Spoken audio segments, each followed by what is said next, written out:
Good morning, students of class 3. Students, I am sure all of you are happy and healthy. Students, please take out your English grammar book and turn to page number 103 as I'll be continuing with the exercises of Unit 26 Mixed Bag. Students, please take out your English grammar book, turn the page to page number 103 as I'll be continuing with the exercises of Unit 26 Mixed Bag. Students, in my last video, I had completed exercise 4 and 5 of this unit. And today I'm going to start with exercise 6, that is fill in the blanks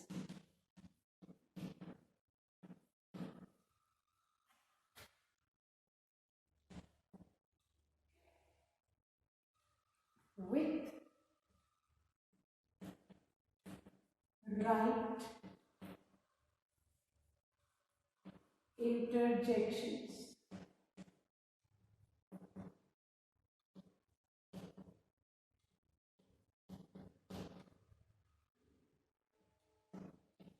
Now, in this exercise, we need to fill in the blank with the right interjections. Fine? So now, let's revise what interjections are. Students, interjections are the words or phrase that are used to express sudden emotions or feelings. हमारे एकदम से कुछ emotions और feelings निकलते हैं, है ना? उनको हम interjections बोलते हैं. And remember, interjections are always followed by exclamation mark. Interjection के बाद हमेशा क्या आता है? Exclamation mark. Then the next thing to remember is interjections always come in the beginning of the sentence. Interjections जो हैं वो beginning of the sentence में ही आते हैं, ठीक है? And there are different interjections to express different feelings, है ना? For example, अगर हम किसी चीज को देख के बहुत खुश होते हैं, है ना? And surprised, excited होते हैं तो हम बोलते हैं wow, है ना? Then किसी चीज को देख के हम बहुत सैड हो जाते हैं, बहुत दुखी हो जाते हैं तो हम बोलते हैं अलास. फिर हमको पेन होता है तो हम बोलते हैं ouch.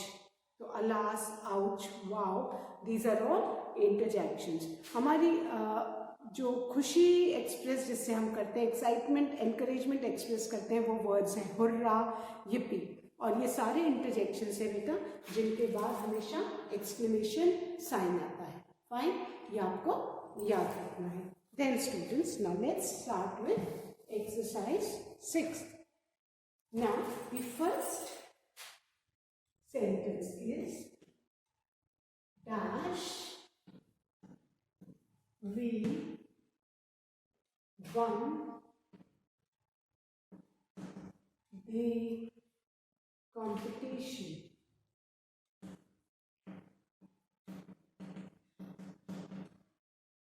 And the words are yippee and oh no. जो वर्ड्स हैं तो उनमें से हमें अब करेक्ट इंटरजेक्शन को फिल करना है first fill in the blank में, ठीक है? Dash we won the competition. जब हम कोई कॉम्पिटिशन जीत जाते हैं तो हमें कैसी फीलिंग्स आती हैं, हम कैसी फीलिंग्स एक्सप्रेस करते हैं? हम feeling of excitement and happiness express करते हैं. और वो फीलिंग ऑफ हैप्पीनेस और एक्साइटमेंट किस वर्ड से एक्सप्रेस होती है? yippee. ओ नो, तो हम जब बोलेंगे जब हमसे कोई गलती हो गई, हम कोई चीज़ भूल गए हैं, तब हम ओ नो यूज़ करते हैं. लेकिन जब हम excited and happy, so to express our happiness we use the interjection yippee. Fine. Keeping in mind that the interjection is always followed by an exclamation mark. कि interjection के बाद हमेशा क्या है बेटा? Exclamation mark. And interjections generally come at the beginning of the sentence. Interjections जो है beginning of the sentence में ही आते हैं. Fine. Interjections जो है beginning of the sentence में हमेशा आते हैं. Clear? So yippee, we won the competition. और बेटा WON को हम ONE one वाला ही one pronounce करेंगे. I've seen you in the online classes pronouncing it as won. इसको won नहीं बोलते बेटा one. जो आपका ONE one का sound है, ये वही sound है ना? ये homophone है. Fine. So ONE one या WON one, these are the same words. Clear? So yippee, we won the competition. Then the second one, dash, exclamation mark, how are you? Fine. And the options given are hush, oblique, hello. So, when we meet someone after a long time or when we write letters, हम कौन सा introduction use करते हैं? Hello, hello, how are you, है ना? बहुत दिन पे किसी फ्रेंड से मिलते हैं, है ना, या किसी को लेटर लिखते हैं तो सबसे पहले हम उसका हालचाल जानते हैं. तो हालचाल जानने के लिए जो हमारा फर्स्ट वर्ड मुंह से निकलता है, किसी को देख के we happy to meet a friend, तो हम पहले हाय या हेलो करते हैं. And then we ask how are you. So first यहाँ पे हम सेकेंड टाइप में क्या लिखेंगे? Hello. Hello, how are you. Fine. Hello, how are you. ठीक है.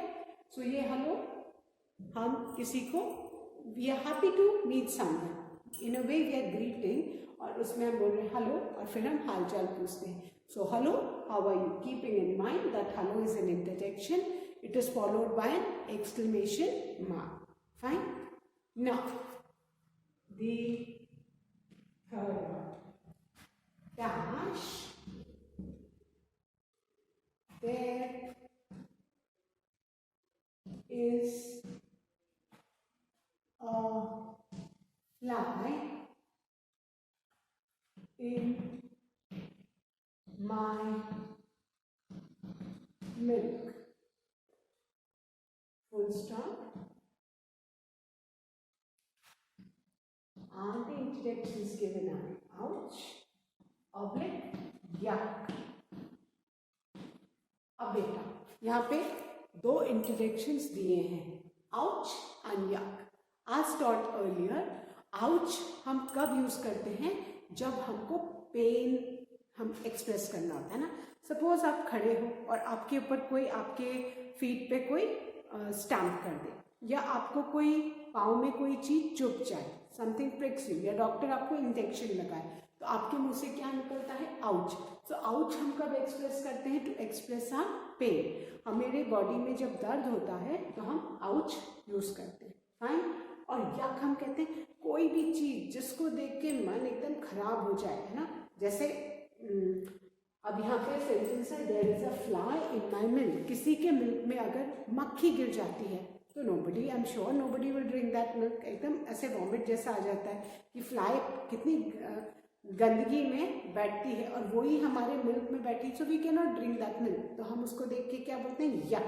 हमारे मुंह से कोई भी गंदी चीज देख के क्या निकलता है? Yuck. So we be writing yuck. Y, capital Y, UCK, yuck. There is a fly in my milk. This yuck indicates that that milk is not suitable to drink now. है ना. मन एकदम खराब हो गया उसको देख के. So yuck, yuck is followed by the exclamation mark. There is a fly in my milk. Clear? Now, the fourth, the last sentence of this exercise. Dash, I forgot to bring my textbook. And the interjections given are hurrah, oblique, oh no. Fine. Now the sentence is dash, I forgot to bring my textbook. ठीक है, अब अगर आप school आते हो और आप अपनी टेक्स्ट बुक ही लाना भूल गए हो तो आप क्या बोलोगे? Hurray, I did not bring my text book. क्या हुर्रे तो बोलेंगे नहीं। हुर्रे कब हम बोलते हैं? जब हम अपना एक्साइटमेंट और हैप्पीनेस एक्सप्रेस करते हैं तब हम हुर्रे बोलते हैं। बट हमसे अगर गलती हो जाती है तो हमारे मुंह से क्या निकलता है? Oh no. फाइन, तो हम यहाँ पे क्या लिखेंगे? Oh no, I forgot to bring my textbook. Oh no, I forgot to bring my wallet. Oh no, I forgot to bring my keys. हमसे कुछ भी गलती हो जाती, हम कुछ भी अगर भूल जाते हैं तो हमारे मुंह से बेटा क्या निकलता है? ओ नो, है ना। गलती होने पे तो हम हुर्रा नहीं बोलते, हम गलती होने पे हुर्रा बोलते हैं नो। वी से ओ नो। तो यहाँ पे जो इंटरजेक्शन आएगा that is oh no. And keeping in mind, आप देख सकते हो चारों इंटरजेक्शंस के बाद क्या है? Exclamation mark. If you do not put the exclamation mark after the interjection, आपका इंटरजेक्शन गलत हो जाएगा। चिल्ड्रन ऑलवेज रिमेंबर, इंटरजेक्शन है that means it has to be followed by the exclamation mark. Clear? So I hope everybody has written. Once again I'm going to revise and then I'm going to erase and start with the next exercise. First one, yippee, we won the competition.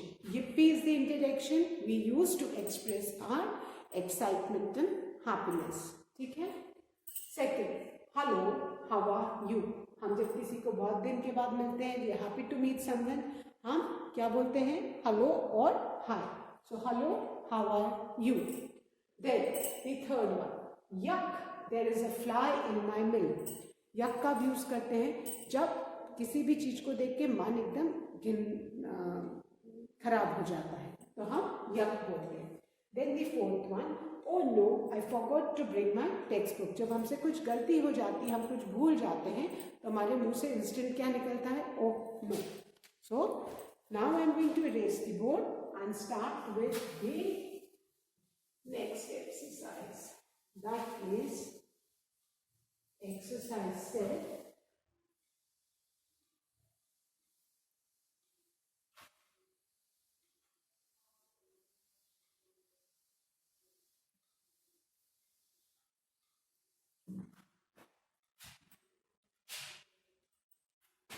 And exercise 7 is based on tenses. Rewrite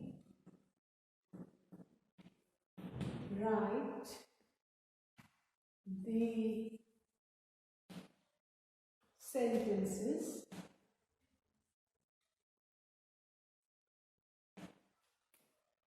changing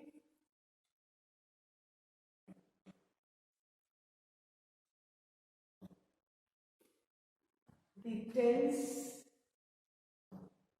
as directed.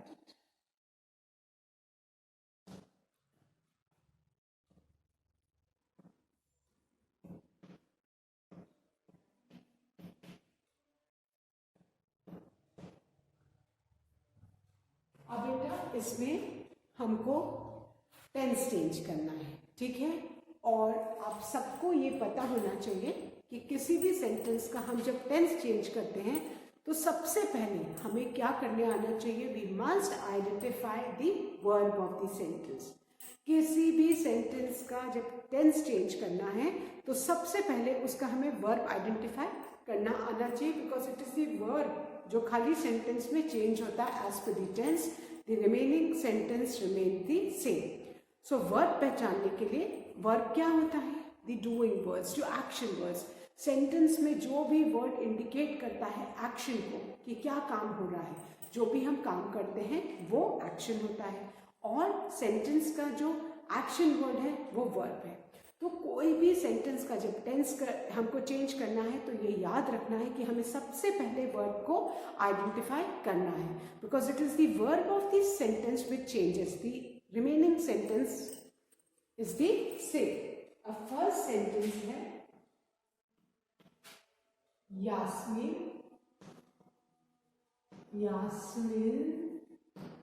sings in her school choir.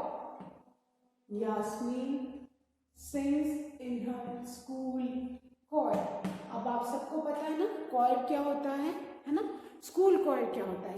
choir में पूरे group जो मिल के गाना गाता है उसको choir बोलते हैं. choir is a collective noun. जैसे आपने a litter of cups देखा है, bunch of grapes देखा है ना, a string of pearls. So वैसे ही choir of singers होता है. और आपने स्कूल में देखा है ना, जब सुबह हमारी असेंबली होती है तो कुछ बच्चे सुबह रोज असेंबली स्टेज पे खड़े होते हैं और वो प्रेयर्स, नेशनल एंथम सब ऊपर से गाते हैं. वो कौन है? वो स्कूल कॉयर है ना, कि रोज उनको पता है कि उन्हें सुबह प्रेयर के समय असेंबली के टाइम पे उनको प्रेयर को गाना है पूरे कॉयर को मिलके, and we sing along with them. So choir singers होते हैं. ठीक है, तो यहाँ पे स्कूल कॉयर कि एक ग्रुप ऑफ सिंगर्स स्कूल में जो रोज prayers, national song, national anthem सब स्टेज पे गाते हैं, वो कौन है? कॉयर. अब इस सेंटेंस को हमको किस में चेंज करना है? Change into simple past. ये हमें किस में चेंज करना है? सिंपल पास्ट में हमको इसको चेंज करना है. ठीक है, अब बेटा सिंपल पास्ट में चेंज करने के लिए हमें सारे पास्ट फॉर्म्स पता होने चाहिए. फाइन, सारे पास्ट फॉर्म हमको पता होंगे तभी तो हम वर्ब को आइडेंटिफाई करके क्या करेंगे बेटा? चेंज कर पाएंगे, है ना. So let's revise the past forms of the verb. Student please turn to page number 50. अब हम पेज नंबर 50 पे जो वर्ड के रूट फॉर्म और पास्ट फॉर्म से उनको रिवाइज कर लेते हैं एक बार. ठीक है, आस्क में ईडी लग जाएगा, asked. Become, became. Begin becomes began. Break, broke. Choose, chose.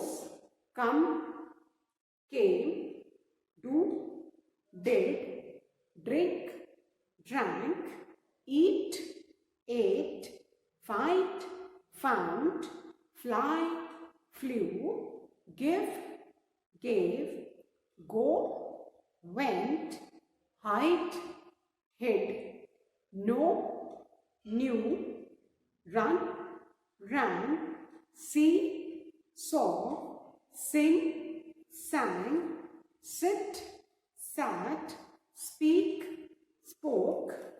Swim, swam. Take, took. Win, won. Write, wrote. Bring, brought. Buy, bought. Catch, caught. Teach, taught. Have, had. Learn, learnt. Make, made. Say, said. Sell, sold. Sleep, slept. Tell, told. Weep, wept. Work, worked. Cut, cut. Put, put. Read, read. Out of these words, there are 3 words which remain same in the past form, and the words are cut, cut, put, and read, read. Fine. Now, in this sentence, we need to change this into simple past tense. So, our sentence is Yasmin sings in her school choir. मैंने क्या बताया था? किसी भी आपको sentence का जब tense change करना है तो आपको सबसे पहले वर्ब को पहचानना है. So what does Yasmin do? Yasmin sings. Yasmin क्या करती है? सिंग, है ना.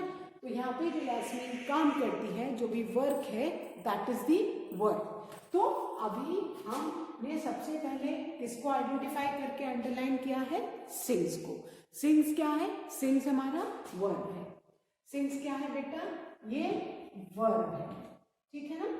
ओके, अब आप ध्यान से देखो कि ये जो सिंग्स है इसमें एस लगा हुआ है. सिंग्स में क्या लगा है? एस लगा है. अब किस टेंस में एस लगा होता है, इसके लिए हमें अब फिर से सिंपल प्रेजेंट टेंस में जाना होगा. सिंपल प्रेजेंट टेंस में जो सब्जेक्ट वर्ब एग्रीमेंट है उसमें अगर सब्जेक्ट सिंगुलर है तो वर्ब में एस लगता है, और अगर सब्जेक्ट प्लूरल है तो वर्ब में एस नहीं लगता। अब यहाँ पे Yasmin, we are talking about one girl, singular subject है तो सिंग्स लगा है, दैट मीन्स कि ये सिंपल प्रेजेंट टेंस में है। और अभी हमें इसको किस में चेंज करना है, रूल के हिसाब से जो क्वेश्चन में दिया that is simple past tense. अब सिंपल पास्ट टेंस में हमको पहले रूट फॉर्म, सिंग्स का रूट फॉर्म क्या होता है, sing. Sing is the root form of the verb, और पहले एस रिमूव करके रूट फॉर्म लिखना होगा, ये दिमाग में रखना है ना। सिंग्स दैट मीन्स कि सिंपल पास्ट टेंस में उसका हम एस रिमूव करेंगे तो रूट फॉर्म में वर्ब क्या हो जाएगा, सिंग। और सिंग का पास्ट टेंस क्या होता है, sang, SANG, sang। ये सिंग का पास्ट टेंस है, ठीक है। सिंग का पास्ट टेंस क्या है, sang। तो अभी हमको पता है कि हमको यहाँ पे सिंग्स की जगह पे क्या लिखना है, sang। फाइन। सो अभी हमारा सेंटेंस क्या हो जाएगा, यास्मीन एज इट इज हम लिखेंगे, यास्मीन। सिंग्स की जगह हम इसका पास्ट फॉर्म लिखेंगे क्योंकि यहाँ पे सिंपल पास्ट लिखा है क्वेश्चन में, तो सिंग की जगह हम लिखेंगे sang। यास्मीन sang, बाकी का पूरा sentence as it is same रहेगा। तो Yasmin sang in her school choir, ये हमने किस में चेंज कर दिया, सिंपल पास्ट टेंस में। आई बात समझ में। सो सबसे इंपॉर्टेंट क्या है, आपको सेंटेंस का वर्ब को आइडेंटिफाई करना, because it is the verb only which is changed as per the tense, the remaining sentence is the same. आपने देखा हमने वर्ब को आइडेंटिफाई, खाली वर्ब भी चेंज हुआ, बाकी तो पूरा sentence as it is same है कि नहीं। सो Yasmin sang in her school choir, ये हमने किस टेंस में कर दिया, सिंपल पास्ट टेंस में। खाली हमने क्या चेंज किया बेटा, we have only change the verb. इसीलिए कहती हूँ कि वर्ब को आइडेंटिफाई करके अंडरलाइन कर लो, ताकि आपको तुरंत पता रहे कि ये वर्ब है और हमें इसको किस टेंस में चेंज करना है। क्लियर? आई होप ये सबको समझ में आ गया। Now the second one, and the second sentence is Muskan and Raghav, Muskan and Raghav write stories। और ये हमको किस स्टेज में टेंस पे चेंज करना है, चेंज इनटू प्रेजेंट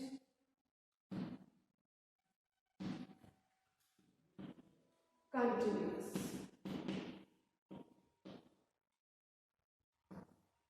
अब प्रेजेंट कंटिन्यूअस टेंस का क्या फॉर्मूला है, पहले तो सबके फॉर्मूले पता होने चाहिए। जैसे सिंपल पास्ट टेंस में सारे वर्ब्स के पास्ट फॉर्म पता होने चाहिए। अब प्रेजेंट कंटिन्यूअस टेंस का फॉर्मूला थोड़ा रिवाइज कर लेते हैं बेटा।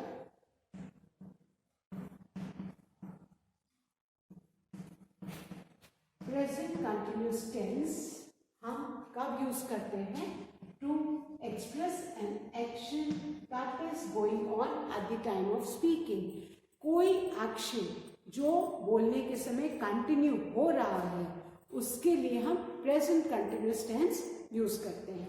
और इसमें हम इस, एम और are plus the ing form of subject use करते हैं, ठीक है।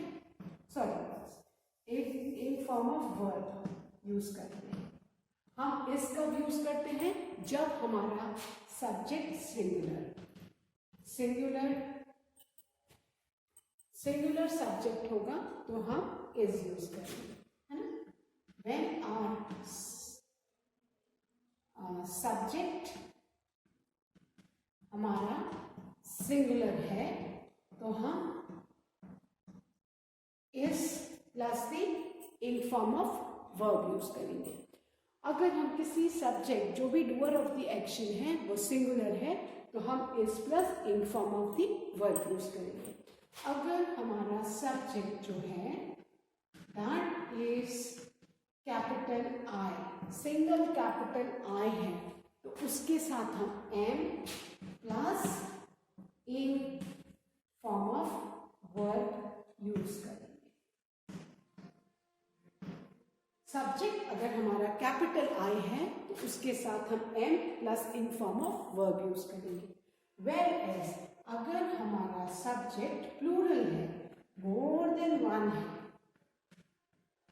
दे है, यू है ना, तो हम are plus ing form of verb use करेंगे। फाइन। जस्ट भी टेंस में बेटा कंटिन्यूस लिखा है, दैट मीन्स आपको ing form of verb use करना है।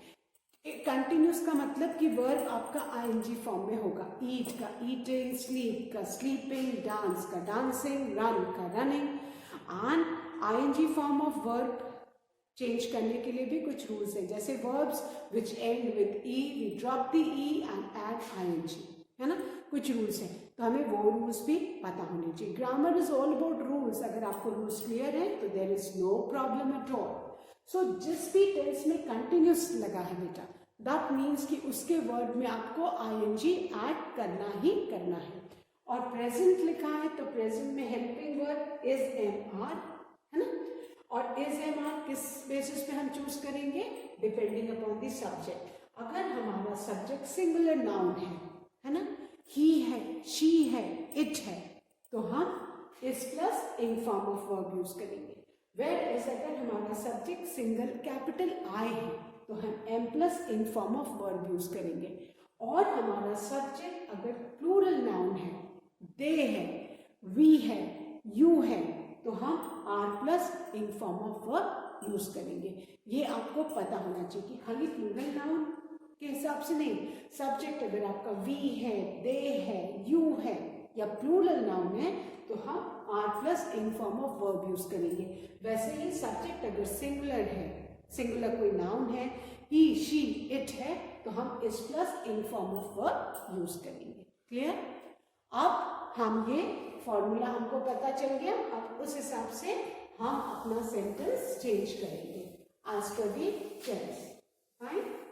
ना फर्स्ट स्टेप मैंने क्या बोला था, हमें सबसे पहले क्या आना चाहिए, वर्ब को आइडेंटिफाई करना आना चाहिए। मुस्कान and Raghav right stories. What do Muskan and Raghav do? मुस्कान और राघव का काम क्या है? दे राइट। तो इसमें वर्ब क्या है? राइट। ठीक है। अब राइट के लास्ट में क्या है?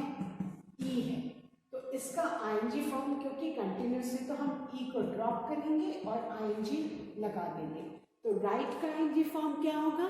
राइटिंग। अब now look at the subject. Subject क्या है? हम किसके बारे में बात कर रहे हैं? मुस्कान एंड राघव, है ना। सब्जेक्ट क्या है? मुस्कान एंड राघव। दैट मीन्स कि यह प्लूरल है, हम दो लोगों के बारे में बात कर रहे हैं। प्लूरल है तो जब सब्जेक्ट प्लूरल है तो हम हेल्पिंग वर्ब क्या यूज करेंगे? आर। राइट। जितने भी वर्ब्स होते हैं और जिनकी स्पेलिंग में एन में ई आता है तो उनका आईएनजी फॉर्म करने के लिए हमें क्या करना है? ई को ड्रॉप करके आईएनजी ऐड करना है, तो राइट का क्या हो गया? राइटिंग। तो अब हमें राइट की किससे सब्स्टिट्यूट करना है? Are writing. ठीक है ना। अब हमारा फॉर्मूला तो हमको पता चल गया, अब हम अपना सेंटेंस प्रेजेंट कंटिन्यूअस टेंस में लिख देंगे। तो हम लिखेंगे Muskan and Raghav are writing stories. हमेशा जो आप चेंज करते हैं आप उसको अंडरलाइन करो ताकि आप वापस से क्रॉस चेक कर सको कि आपने सही फॉर्मूला यूज किया है कि नहीं। सब्जेक्ट प्लूरल था because Muskan and Raghav we are talking about two persons, तो हमने आर लगाया। प्रेजेंट कंटिन्यूस है, दैट मीन्स राइट का इन्फॉर्म करना है, तो हमने ई को ड्रॉप करके ing ऐड किया. Fine. So I hope students all of you have written these two sentences और ये दोनों sentence का formula and how to change ये आपको एकदम से clear हो गया. So that's all for today students. Please do learn and revise the taught exercises. I'll be continuing this exercise in my next video. Thank you students. Have a good day ahead.